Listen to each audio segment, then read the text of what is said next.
lunedì di passione per il trasporto pubblico locale veneziano. Il quarto sciopero degli autisti ACTV, indetto dal sindacato di base, ha registrato punte di grande astensione dal lavoro, soprattutto nel settore automobilistico.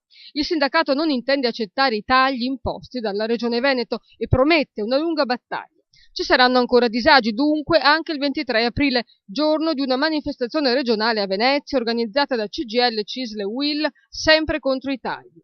Oggi inoltre è iniziata la Vaporetto Lumaca, ossia la protesta a tempo indeterminato che sta provocando il rallentamento delle corse dei battelli. Ad aumentare la tensione tra l'azienda veneziana di trasporto pubblico e la Regione Veneto si sono aggiunti oggi i dati sull'ammontare medio degli stipendi degli autisti ACTV diffusi da Palazzo Balbi, secondo cui a Venezia sarebbero elargiti i salari più alti del Veneto. Un autista può arrivare a percepire anche 47.000 euro l'anno. Prende di meno il personale dell'azienda padovana APS, ossia 43.000 euro.